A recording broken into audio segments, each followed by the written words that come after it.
자, 여러분들 안녕하십니까? 중학교 2학년 우리가 두 번째 수업 시간이 됩니다. 첫 번째 시간은 여러분들이 박선옥 쌤과 함께 수업을 했죠. 자, 소설을 하고 공부하고 있는 시간입니다. 자, 문을 닫고. 자, 오늘 두 번째 시간은 여러분들이 소설에서 물론 안 중요한 소설은 없어요.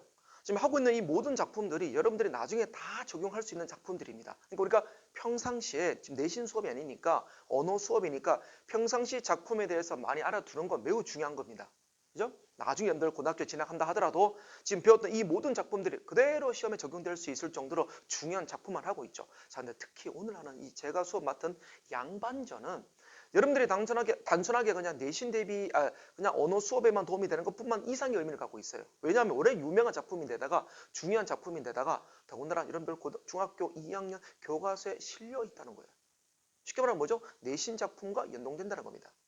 자, 그런데 내신 작품과 연동되니까 무엇보다 중요하다는 사실은 당연한 거고, 자, 다음에 두 번째, 연암 박지원 소설은 대학 수능에도 자주 출제가 됩니다. 연암 박지원 소설이 꽤 많아요. 뭐 예덕선생전, 뭐 광문자전, 양반전, 허생전, 호질 이 다섯 작품이 바로 우리가 뭐 연암 박지원에서 많이 출제되었던 작품들이 되겠죠. 그래서 중요 작품이라 합니다. 자, 그런데 고전 소설이다 보니까 당연히 여러분들이 공부하기가 쉽다 어렵다? 어렵다는 거예요. 왜냐하면 물론 이 연암 박지원 소설은 다 한문 소설입니다. 그런데 한문 소설이지만 전부 다 한글로 번역해 놓은 거예요. 한글로 번역할 때 여러분들 눈높이에 맞춰서 쉽게 번역한 그런 작품이 있고, 아니면 번역하긴 하더라도 그 당시에 썼던 말들 그대로 적용하는 경우들이 있어요. 그죠? 자, 그대로 적용. 예를 들면 양반은 사족이다. 사족이 뭐야? 사족. 그럼 사족이랑 우리 말은 언뜻 와닿지 않잖아요. 그럼 사족을 좀 풀어 써주면 되는데, 그러니까 여러 가지 선비들이라고 하면 좀 이해가 될 텐데, 그 당시 썼던 말 그대로 옮겨놨기 때문에 거기에 대한 말들을 좀 다시 해석하는 것도 쉽진 않겠죠. 그래서 여러분들이 지금 갖고 있는 그 문제지는 조금 쉽게 풀어 쓴 거라면 제가 여러분들한테 나눠드리는 이 프린트. 자, 여러분들은 우리 이 부분을 다운받으셔야 됩니다. 다운받으셔서 이 부분은 원문입니다. 그러니까 모든 글이 다 적혀 있죠. 모든 내용이 다 적혀 있기 때문에 우리 이 부분에다가 필기하시면 되고, 우리 교재는 전부 다 중약이 되어 있어요. 그러니까 필요한 부분만 딱 나와 있는 거죠. 그래서 우리가 전문을 살펴보자는 취지에서 제가 다시 한번 만들어 본 작품입니다. 자, 우리가 이 부분을 통해서 여러분들 보시면 될 것 같아요. 자, 그러면 우리가 이 부분에다가 필기를 열심히 해 두신 다음에 그리고 여러분들 문제는 저랑 같이 여러분들 우리가 갖고 있는 교재에다가 문제집 풀 겁니다. 이걸 살짝 꼽아두세요. 꼽아두셨다가 나중에 여러분들 시험 대비 들어갈 때 맞아 이거 옛날에 배운 적이 있어 하고 꺼내 보신다면 아마 도움이 되겠죠. 자, 그렇게 우리가 활용합시다. 여러분들 각자 다운받으시면 됩니다. 만약에 다운받기가 힘드시다면 학원에 오시면 제가 다시 그대로 복사해 드릴 테니까 저는 다운받기 싫어요. 또는 저는 다운받는데 프린트기 고장났습니다. 이런 학생들은 그냥 전화하세요. 전화하시면 제가 복사해 놓을 테니까 학원에 오셔가지고 받는 것도 하나의 좋은 방법이 되겠죠. 자, 수업 우리 진행하도록 합시다. 연암 박지원 바로 이 양반전을 쓴 우리가 작가가 되는데, 연암 박지원은요 실학자입니다. 자, 우리가 이 사람은 실학자가 돼요. 실학자인데, 자, 우리가 실학자라는 건 조선 후기 학문의 형태가 되겠죠. 즉 공부를 할 때 공자, 맹자 이런 얘기 하지 말자고. 공자왈, 맹자왈 물론 좋은 소리지. 하지만은 자, 우리가 그 당시 조선 후기 때 다른 나라들은 일본 같은 나라는 유럽의 문물을 받아들여서 군사력을 강하게 하는 그 시점이었고, 중국은 청나라였죠. 중국은 청나라였기 때문에 아마 세계를 선도하는, 지금이야 메이드 인 차이나 하면은 뭐야 약간 짝퉁 이런 느낌 들었지만은 그 당시에는 메이드 청나라이면 세계인들이 오 인정 그런 분위기였습니다. 그러니까 나라도 컸고 그리고 많은 문물이 좀 우리보다 많이 앞섰던 그런 시대였죠. 조선 후기는 그랬어요. 자, 근데 청나라는요, 원래 중국이 아니에요, 여러분들. 청나라는 중국 입장에서 오랑캐입니다. 오랑캐, 북쪽에 있는 오랑캐가 중국 오리지널 중국인 명나라를 무너뜨리고 세운 국가예요. 그러니까 결국은 중국도 망한 거죠. 중국도 망했어요. 망하고 우리도 망할 뻔했죠. 병자호란 때문에. 근데 자, 우리는 그 당시에는 좀 작은 나라였기 때문에 우리나라까지는 그렇게 막 멸망시키지 않았지만 중국은 아니 멸망했습니다. 망해버렸습니다. 망해버렸고 그래서 오랑캐가 지금 청나라를 만든 거죠. 그러면 역사적으로 본다면 중국은 거의 없어졌다라 해도 뭐 아니 말이 될 수 있나요? 자, 어쨌든 자, 그러면 청나라는요 새로운 자 중국을 이제 점령을 하고 중국의 문물을 받아들이면서 또 자신의 문물도 또 펼치고 다음에 외국 문물도 받아들여서 그래서 온갖 문물을 다 빨아들였던 나라이기 때문에 아주 거대한 문물이 형성이 되었겠죠. 그러다 보니까 아무래도 발전할 수밖에 없었을 겁니다. 중국은 망했으니까. 자, 근데 우리나라는 또 우리는 그 당시 우리는 중국과 끈끈한 연결이 있었죠. 왜?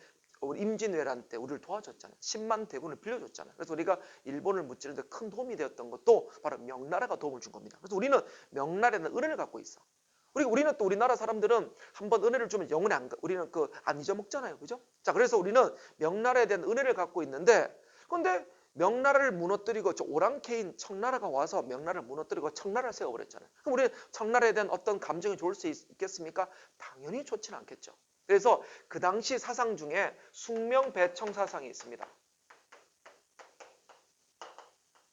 자, 숭명배청이 뭐죠?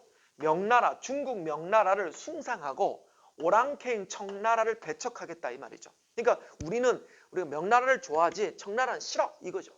그죠? 자, 이게 숭명배청 사상이죠. 그러면 그 당시에는요, 이 숭명배청 사상이 우리나라에 되게 팽배했던 시대였습니다. 그런데 연안박지원은요, 아주 현실적인 학자, 실학자입니다. 실학자니까 실제 도움이 되는 학문을 하자. 이게 실학자의 모토 아니겠습니까? 그래서 이 사람은 오히려 청나라 문물을 수용하자라고 합니다. 자, 청나라 문물을 수용하자입니다. 자, 청나라 문물을 수용하자. 그래서 청나라는 우리보다 북쪽에 있죠. 그래서 북쪽에 있는 학문을 우리가 수용하자는 뜻에서 이걸 북학파라고 하기도 합니다. 자, 같은 의미로 보시면 돼요. 북학파. 즉 청나라 문물을 우리 수용하자는 북쪽 학문을 대해서 공부하자. 북학파입니다. 근데 그 당시 우리 조선인들은 그걸 싫어했어요. 왜냐하면 아니 청나라는 오랑캐잖아. 우리의 은혜인 우리 은혜 국가인 명나라를 무너뜨리고 오랑캐가 중국을 차지했는데 우리가 왜 청나라를 왜 좋아해야 돼? 아무리 걔네들이 뛰어나다 하더라도 걔는 오랑캐야. 인정하지 못해. 이런 말이죠. 그러니까 우리는 거의 다 청나라를 싫어했던 분위기입니다. 그러니까 연안박쥐는 맨날 공자 맹자 한다고 해서 나라가 부강해지니 새로운 문물을 받아들이지 않겠어? 하면서 이 박지원은 무엇보다 청나라 문물을 수용하자 그랬죠. 그러나 그 당시의 사회적 분위기는 연안박지원에 대해서 우호적이지 않았어요. 그래서 연안박지원에 대해서 되게 부정적으로 봤던 그런 시대였습니다. 자, 그래서 연안박지원은요, 자기 삼촌에 따라서 청나라를 운 좋게 9번을 왕래하게 됩니다. 자, 자기 삼촌이 사신이었으니까 같이 따라가게 사신이었고 그리고 또 여러 가지 물건을 파는 어떤 그 같은 상선과 같이 쭉 같이 이동하게 되었죠. 근데 아무래도 연안박지원이 청나라 9번을 왔다 갔다 하면서 청나라에 완전히 뻑이 간 거야. 와우, 뭐야 이게? 너무 멋진 거예요. 우리나라는 그때는 아유 청나라, 아유 오랑캐 이렇게 생각했던 그 문화가 너무 화려하다는 겁니다. 그죠? 이런 느낌이죠. 자, 우리가 60년대 어떤 우리나라 시골 깡촌에 살다가 한 번은 미국 뉴욕을 간 거예요. 그때 그 기분. 그러니까 60년대라고 비교하면 60년대 시골 깡촌에 한 번도 뭐 전철을 본 것도 얘기만 들었지 전철도 본 적도 없고 아파트 얘기만 들었지 아파트 본 적도 없는 그런 아주 순수한 청년이 있다고 쳐봅시다. 그런데 뉴욕을 갔어요. 어떤 느낌이었을까요?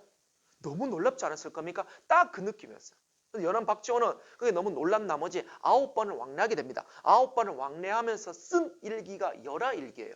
그 열하일기 속에 소설책이 11개가 들어가 있는데 그 11작품 중에서 바로 이 연암 양반전이 들어갑니다. 그러면 그 당시 양반전 어떤 내용일까요? 양반을 비판하기 시작합니다. 뭐야?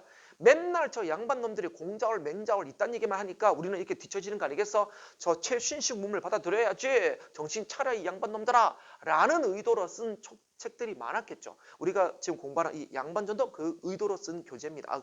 쓴 소설입니다. 자, 그래서 이 사람은요.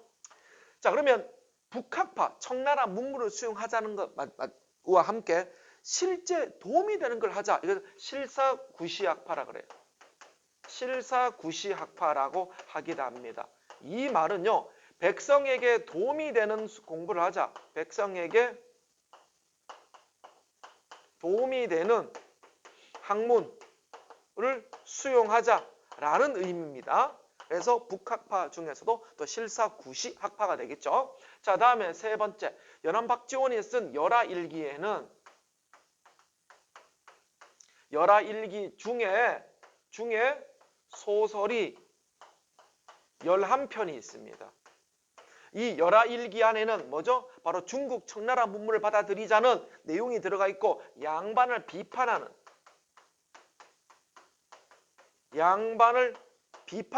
내용들이 많을 수밖에 없었겠죠. 그 대표적 작품이 바로 양반전이다. 이 얘기입니다. 자, 우리 연안 박지원에다가 살짝 필기해 두시고요.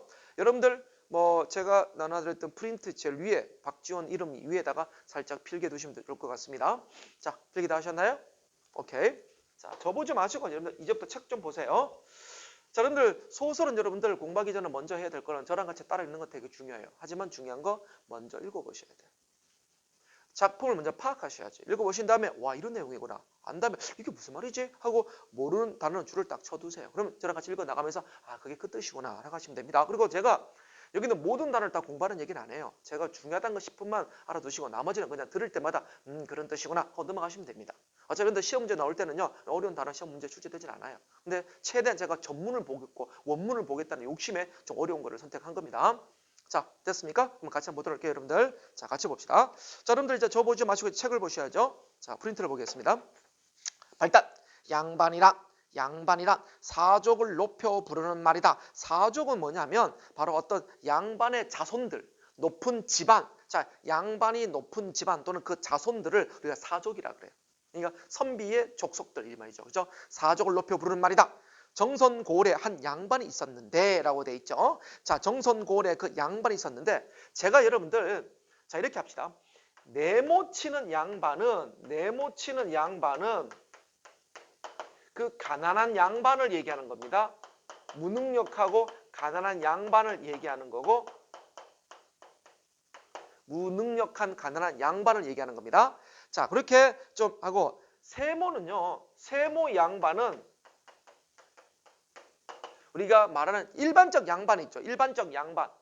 그러니까 일반적 양반. 그러니까 이 가난한 양반을 말고 원래 진짜 저 일반적 양반. 우리 이렇게 두 개를 구분하도록 할게요. 자, 그러면 앞에 양반이란 할 때 양반은 세모 딱 취하셔야죠. 첫째 줄 양반이란 사족을 높여 부른 말이다. 일단 이 양반은 얘를 얘기하는 게 아니라 진짜 일반적 양반 모든 그 벼슬아치들을 얘기하는 겁니다. 그래서 세모를 치고 네모를 치고 두 개 구분합시다. 자, 세모를 딱 쳐주시기 바랍니다.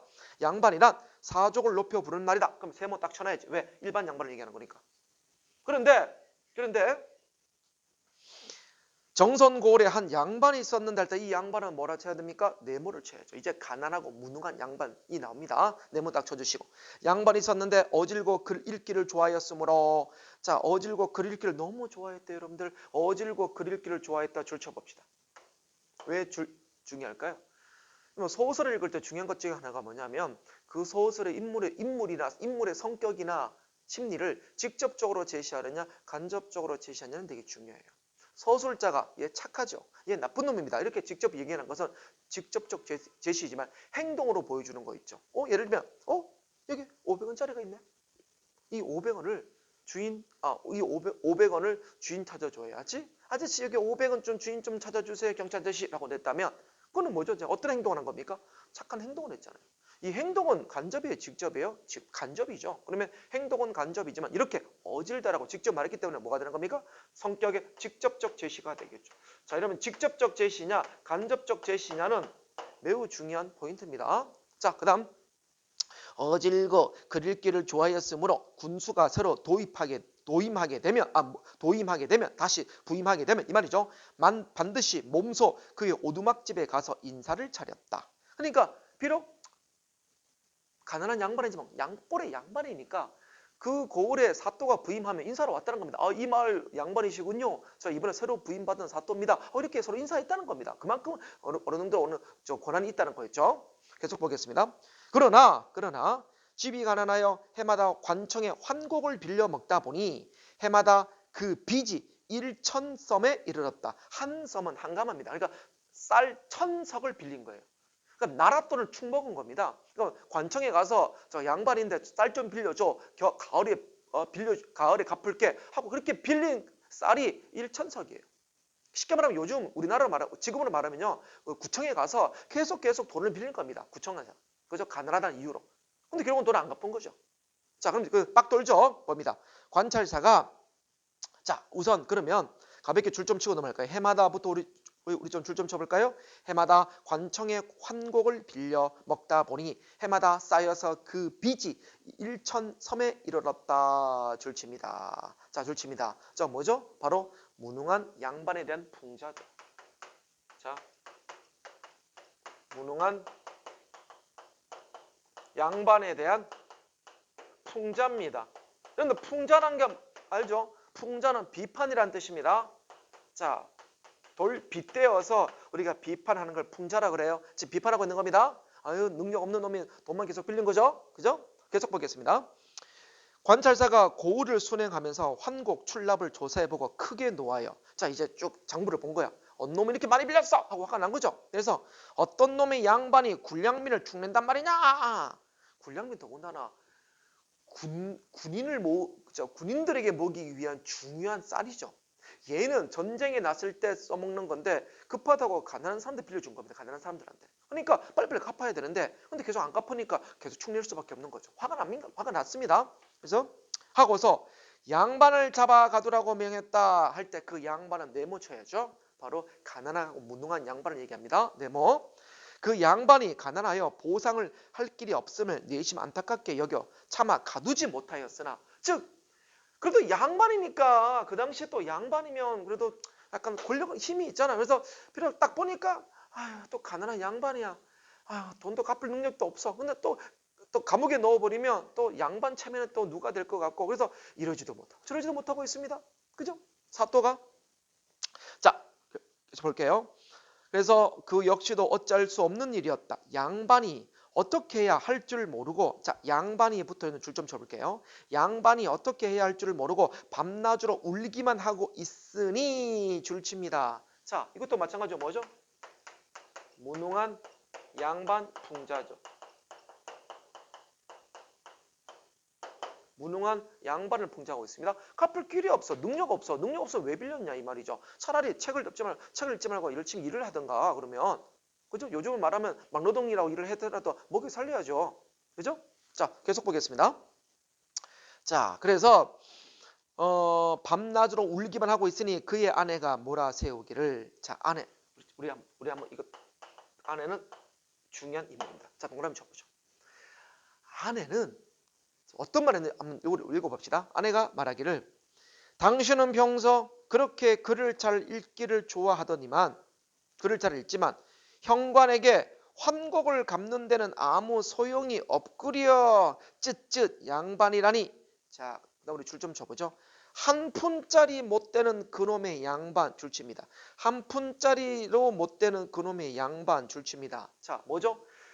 양반에 대해서 아주 강하게 직접적으로 비판하고 있는 겁니다. 그죠? 자, 그러면 뭐가 되는 겁니까? 양반의 바로 비생산성에 대해서. 양반의 비생산성. 쉽게 말하면 아니 능력도 없다 이 말이에요. 생산하지도 못한다 말이죠. 돈도 못 번다는 거죠.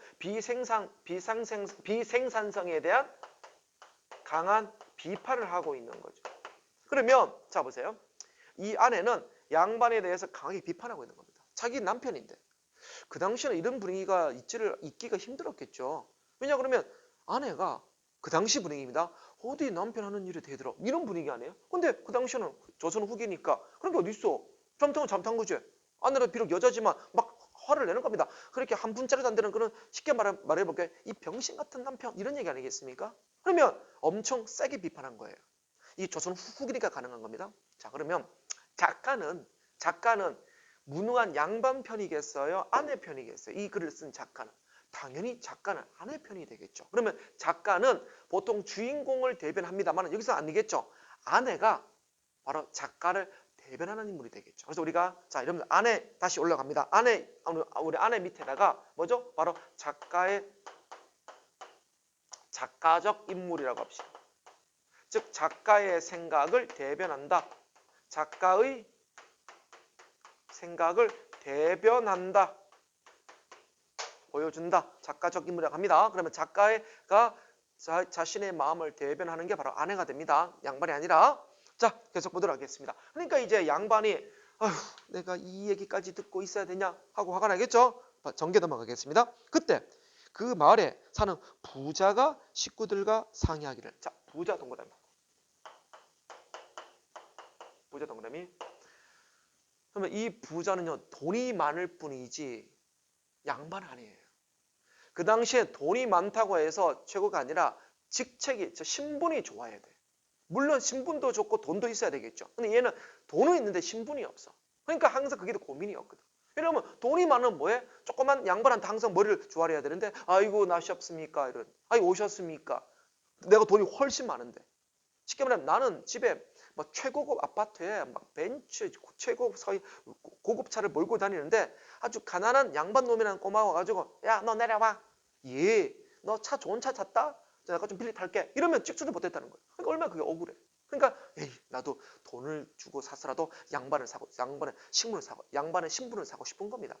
조선 후기 때는 그게 가능했어요, 여러분들. 자, 그러면 이 부자는요, 바로 그럼 이 부자는 무엇을 의미하냐? 그러면 신흥 상인 세력을 의미합니다. 그러니까 신흥 세력이에요. 그래서 바로 조선 후기에, 자, 여기다가 우리가 부자는, 자, 조선 후기에 상업 발달로 인한,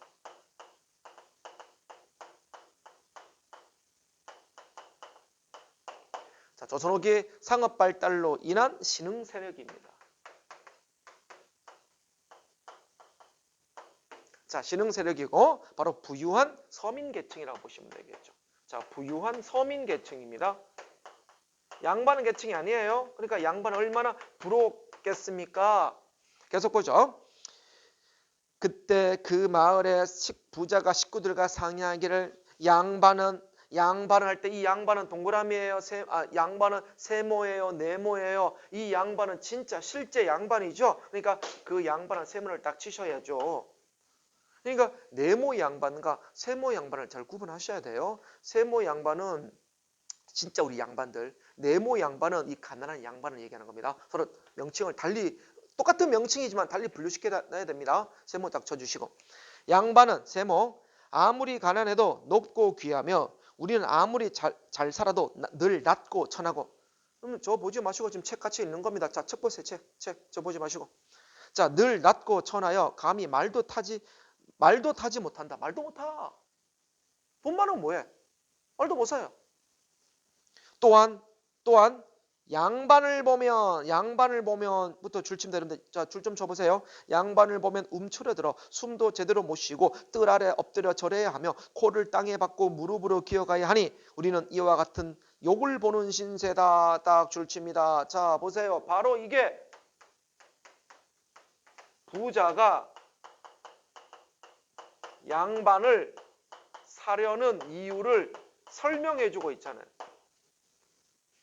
직접적으로 설명해주고 있죠. 그러니까 나는 양반을 사겠다 이 얘기예요. 돈을 주는 한이 있더라도. 자, 지금 저 양반이 할 때 지금 저 양반은 세모입니까? 네모입니까? 당연히 네모죠. 왜? 바로 저 가난한 양반을 얘기하는 거니까. 네모죠. 자, 지금 저 양반이 환곡을 갚을 길이 없어 이만저만 곤욕을 보고 있지 않으니 진실로 양반의 신문을 보존하지 못할 형편이다. 양반의 신문은 당연히 세모가 되는 거죠. 가난한 양반이 아니라 실제 양반이니까. 양반의 신분을 보존하지 못할 형편이다. 그러니 우리가 그 양반을 사서 가져보자 할 때 그 양반도 당연히 세모죠. 실제 양반을 사자 이 말이죠. 자, 양반 세모. 자, 하고서 그 집 문에 나가 환곡을 갚아주겠다고 청하니 양반이 반색하여. 양반은 네모입니까? 양반이 반색하여. 반색, 얼굴빛이 바뀌어 매우 반가워하며 이 말입니다.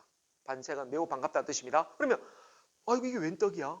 내가 양반 신분만 팔면은 얘가 내 환곡을 1천석을 다 갚아준다고? 천가마를? 와우, 오케이, 양반 팔게요. 오히려 좋아하겠죠. 그딴 양반 그죠? 나중에 뱃술 들어가면 나중에 하면 되니까. 그러니까 네모를 칩니다. 그 양반은 가난한 양반이니까 네모가 되겠죠. 자, 그 양반이 반색하여 네모 칩니다. 환곡을 갚을 길이 없어 이만저만 아니죠. 양반이 반색하여 그렇게 하라고 했다. 그래서 부자는 당장에 그 환곡을 관에 바쳤다. 자, 다 갚은 겁니다. 그러니까 군수가 깜짝 놀라죠. 뭐야, 이 천석을 하루 만에 다 갚아? 자, 봅니다. 군수가 크게 놀라 웬일인가 하며 그 양반을 위로도 할 겸 어떻게 해서 환골 갚게 되었는지 묻기 위해 찾아갔다. 그런데 그 양반 네모칩니다. 자, 가난한 양반을 얘기하는 거죠. 네모. 양반이 자, 그 양반이 자, 네모 치셨죠? 그 양반이부터 자, 양반 네모 치셨는데 그 양반부터 이렇게 살짝 가로 열어 봅시다, 우리. 자, 계속 읽어보죠. 그 양반이 번거지를 쓰고 번거지는 평민들이 쓰는 모자라고 생각하시면 됩니다. 번거지를 쓰고 잠방이를 입고 잠방이는 평민들이 있는 옷이라고 생각하시면 됩니다. 잠방이를 입고 길에 엎드려 소인이라고 아뢰며 감히 쳐다보지도 못하는 것이 아닌가까지 그러다고. 지금 뭐죠? 양반이었으면 아무리 가난해도 양반은 허리를 굽히지 않습니다. 근데 자기가 양반을 팔았으니까 다시 신분이 뭐라고 다운된 거죠? 평민이 되었잖아요. 그래서 양반이 평민이 되었다는 것을 지금 보여주고 있는 장면이죠. 자, 그래서 살짝 적어보죠. 자, 양반이 신분을 팔아. 양반이 신분을 팔아. 뭐죠? 평민처럼 행세하고 있죠. 행색. 자, 평민처럼 행동하고 있습니다. 그죠? 그러니까 얼마나 웃깁니까? 안 웃기다고요? 근데 만약에 이 소설을 읽은 그 당시 백성들은 웃기는 거죠. 아이고, 하루아침에 양반이 평민되었네. 아이고, 이런 일도 있네. 웃겼을 겁니다. 그 당시 사람들. 그래서 이 부분을 아주 웃겼으니까 희극적으로 아주 웃기게 묘사했다. 이걸 좀 고급스럽게 말하면 희극적으로 묘사했다. 희극, 웃기다. 희극적으로 묘사.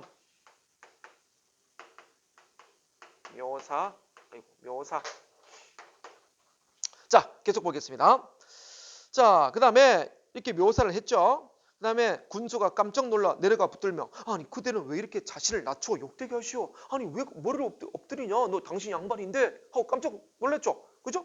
자, 하니까 양반이 더욱더 벌벌 떨며 머리를 조아리고 땅에 엎드리며 황성하옵니다. 소인놈이 제 몸을 낫게 하려는 것이 아니라 환곡을 갚기 위하여 이미 그 다음 제 양반을 팔았으니 할 때 이 양반은 동그라미의 세모예요. 실제 양반 신분을 얘기하는 거니까 이때는 세모가 되는 겁니다.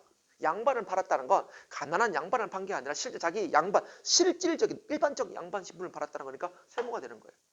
자, 이거 우리 여러분들 조심하셔야 됩니다. 자, 양반을 팔았으니 그 마을의 부자가 이제는 양반입니다. 이제 그 마을의 부자가 이제 양반입니다. 할 때 그 양반도 세모죠. 실제 양반이 되었다는 뜻이니까 세모입니다.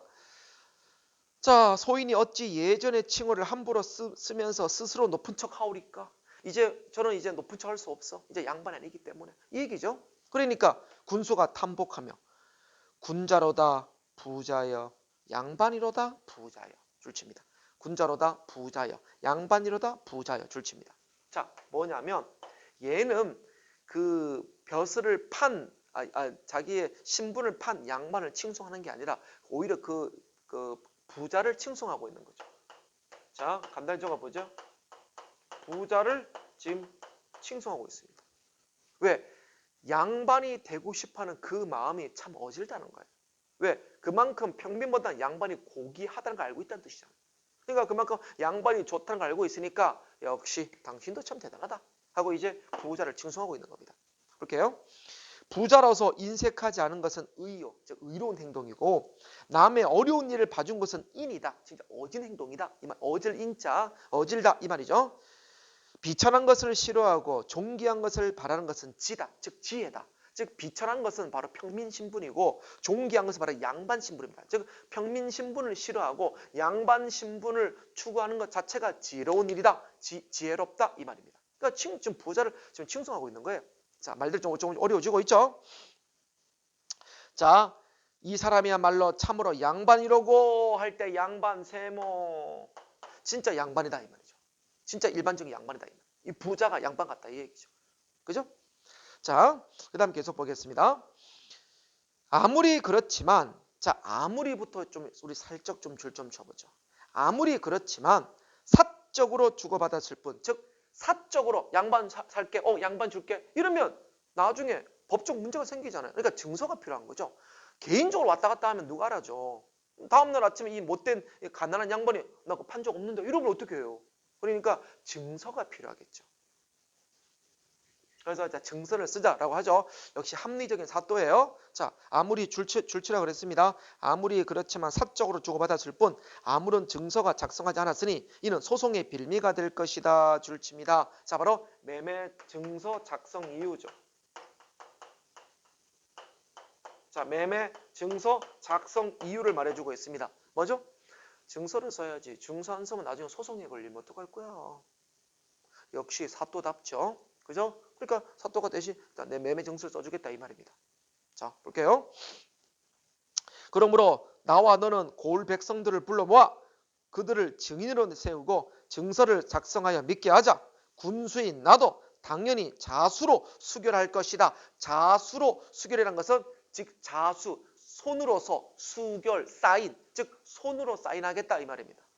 수결은 쉽게 말하면 도장을 찍다는 뜻도 해당됩니다. 그래서 요즘을 말하면 사인하다 이 말이에요. 수결, 자수, 손으로서 사인하다. 쉽게 말하면 손으로 사인하다 이 말입니다. 나도 사인해주겠다 이 말입니다. 했다.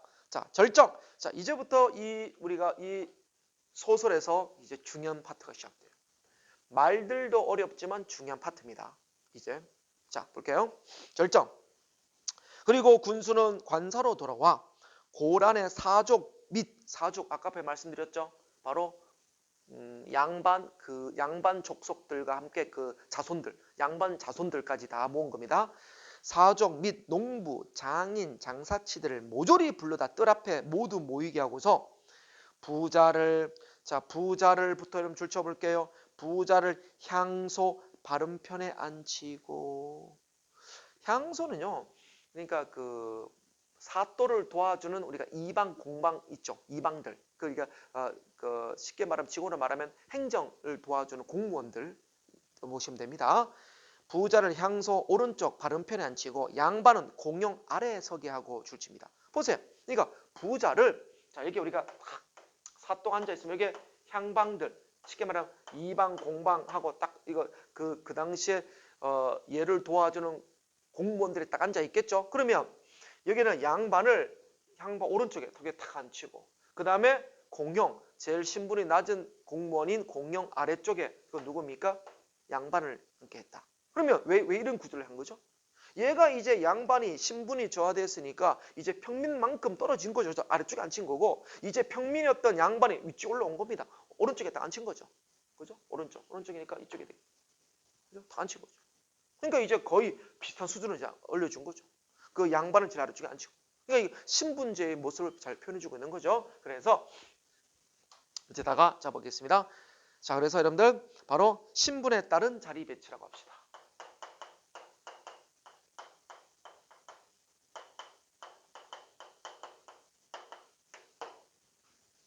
자, 그 다음 계속 보도록 할게요. 자, 다음과 같이 증서를 작성했다 하고 이제 증서가 나옵니다. 증서가 자 여러분들 이 소설을 미리 읽어봐서 아시겠지만 이 소설은 매우 중요한 게 증서가 두 번 써요. 첫 번째 증서를 썼는데 이 부자가 싫다 그래요. 다시 바꿔달라고 합니다. 그래서 두 번째 증서를 씁니다. 그러면 첫 번째 증서가 의미하는 거와 두 번째 증서가 의미하는 걸 꼭 구분해 주셔야 됩니다. 매우 중요한 거예요. 자, 그러면 첫 번째 증서 있죠. 걸륭부터 봅니다. 걸륭 10년. 자, 걸륭 10년. 이거는 뭐 걸륭이라는 것은 이제 중국을 연호를 딴 거죠.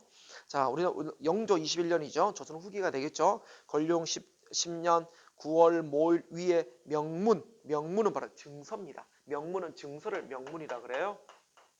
증서는 양반을 값을 쳐서 할 때 양반은 세모 실제 그 양반을 얘기하는 겁니다. 일반적 양반을 값을 쳐서 팔아 관곡을 갚기 위한 것으로 그 값은 1천섬이다. 즉 쌀 1000석이다 이 말이죠. 자, 대개 양반이란 이름 붙임 갖가지라. 즉 양반은 이름 붙임은 여러 가지가 있다 이 말이에요. 여러 가지 형태가 있다 이 말입니다. 글 읽는 이는 선비가 되고, 자, 글 읽는 우리가 양반을 선비라 하고, 그리고 벼슬아치는 대부가 되고, 대부는 이제 높은 벼슬아치를 얘기하는 겁니다. 덕이 있으면 군자란다. 무간줄은 서쪽이요 문간줄은 동정이라. 이것이 바로 양반이다. 원래 양반은 여러분들 문간과 무간을 합쳐 양반이라 그래요. 그러니까 바로 이게 양반이다 라고 얘기해주고 있죠. 자, 내 마음대로 따를지니 즉 네 마음대로 뭐 선비라 부르든 양반 무반으로 부르든 문반으로 부르든 대부로 부르든 네 마음대로 불러라 이 말입니다. 어차피 다 양반들이니까. 자 보죠. 따를지니 비루한 일 끊어버리고 즉 아주 누추한 일 하지 말고 양반은 깨끗한 일 해야지 누추한 일 하지 말라는 겁니다. 비루한 일 끊고 옛사람을 흠모하고 옛사람 줄칩니다. 이 옛사람이 바로 우리 옛 성현들이죠. 성현들. 저 학문적으로 뛰어난 학자들, 성현들, 공자, 맹자 이런 사람들 얘기하는 거예요. 공자, 맹자를 잘 따라라 이 말이죠. 성현들을 흠모하고 뜻을 고상하게 가지며 오경이면 오경은 여러분들 자 새벽 3시에서 새벽 5시를 얘기하는 겁니다. 자 이제부터 여러분들은 말들이 어려운 말들이 많이 나오겠지만 이 말들을 여러분들 그 단어 뜻을 외우는 건 절대 아니에요. 그러면 대략적으로 아 이런 스토리구나 알아두시면 돼요. 자 이런 스토리구나. 자 미리 결론부터 말씀드리면요. 양반의 증서를 보여주면서 자 이제부터는 양반이다 하는데 그 내용이 뭐냐면 아침부터 저녁까지 열심히 공부해라 그 내용이에요. 그리고 나쁜 짓 하지 말고 그리고 항상 옳은 일만 해야 될 것이며 또 양반이니까 뛰지도 말고 양반이니까 수염을 빨지도 말고 양반이니까 주먹도 쥐지 말고 양반이니까 겨울에 추워하지도 마 이런 얘기를 쭉 해놓은 거예요.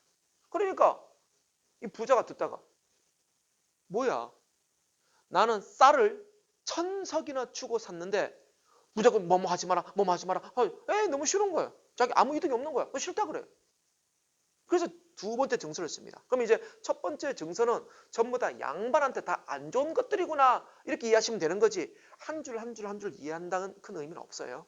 자, 쭉 읽어볼게요. 그래서 자 계속 보겠습니다. 오경이면 늘 일어나 유황에 불을 붙여 기름 등잔 켜놓고서 눈을 코끝을 내려다보며 발꿈치를 괴고 앉아 얼음 위에 박 밀듯이 자 얼음 위에 박 밀듯이 줄칩니다. 우리가 이 부분은 좀 중요한 단어예요. 얼음에 박을 쭉 밀면 쭉 미끌리죠. 즉 막힘없이라는 뜻이에요. 자, 우리 이런 표현들 알아두시기 바랍니다. 막힘없이 쭉. 자, 얼음에 박 밀듯이 동네 박이를 줄줄 외워야 된다. 동네 박이는 그냥 옛날 책입니다. 즉 아침 새벽 3시에 딱 일어나서 불을 딱 붙이고 다음에 눈을 코끝을 보고 이렇게 보고 그 다음에 탁 무릎 꿇어 앉아가지고 새벽부터 책을 딱 펼치고 얼음에 박 밀듯이 동네 박이라는 그 어려운 책을 줄줄줄줄 외워라 이 말이에요. 새벽 3시부터. 그게 1000석이라 주고 산 권리다. 너무 좀 그렇지 않나요? 근데 그 부자가 말이 돼 그거? 하고 이제 멍하게 집 쳐다봐야 되겠죠. 계속 봅시다. 다음에 줄임을 참고 줄임은 배고픔을 참고 추위 견디고 가난 타령 아예 말면 가난 타령하지 마. 그냥 배가 고프면 배고픈 대로 살아 이 말입니다. 양반이니까 그런 거예요. 자 이빨을부터 살짝 가로 엽니다. 좀 길게 가로 열 거예요, 여러분들. 그 한 달락까지 다 가로 닫을 겁니다. 자 이빨을부터 살짝 가로 열어보세요. 읽어보겠습니다. 이빨을 마주치고 머리들을 손가락으로 퉁기며 침을 입안에 머금고 가볍게 양치질 하듯 삼키며 자 이겁니다. 자 이빨을 자 우선 머리들을 손가락에 퉁퉁 이렇게 퉁퉁퉁 튕기고 이빨을 뭐예요 이게? 자 이게 뭐냐면 이거 저 도교에서 나오는 어떤 수행법인데요. 아침에 정신을 맑게 하는 어떤 수행법입니다. 지금 말하면 어떤 요가 체조와 비슷한 거예요. 그 당시 사람들은 정신을 맑게 해서 하고 이렇게 하는 거예요. 정신 맑게 하는 거. 그러니까 좀 기괴한 행동이지만 그 당시 양반들이 새벽에 나면 이런 일을 해라 이렇게 설명해 주고 있는 겁니다. 솔직히 근데 이렇게 했다고 하도 그 당시에 조선 양반들 다 이렇게 하질 않았어요. 그러니까 이게 그냥 공식화된 그냥 책에 나와 있는 그 정도. 그러니까 어떤 관습적인 그런 내용인 거죠. 관념적인 그런 내용입니다. 실제 이렇게 하는 양반 그렇게 많지 않았지만 원래 그렇게 해야 되겠죠. 해야 되지만 실제로 조선 누가 그렇게 합니까? 그러니까 얘는 그냥 이렇게 그냥 명문화 시켜놓은 거예요. 계속 보겠습니다. 아직 가로 지금 안 닫혀 있어 계속 열려 있습니다. 자, 옷소매를 휘양을 닦아. 휘양은 뭐냐? 모자입니다. 모자. 옷소매로 휘양을 닦아 먼지 털며 털문을 일으키며 세수할 땐 주먹 쥐고 벼르듯이 하지 말고 이렇게 하지 말라고요. 고양이 세수처럼 냄새 없게 이를 잘 닦고 항상 양치질을 잘하고 긴 소리로 종을 부르며 즉 향단아 이러지 말고 향단아 이게 길게 하라고요. 길게. 뭔가 좀 있어 보이잖아요. 양반처럼. 그죠? 다음에 느린 걸음으로 신발을 끌듯이 걸어야 한다. 그러니까 이렇게 느린 걸음으로 어홈 어홈 이렇게 양반 다리 걸으면서 이게 양반의 모습이에요. 그러니까 너무 좀 관념적이지 않나요?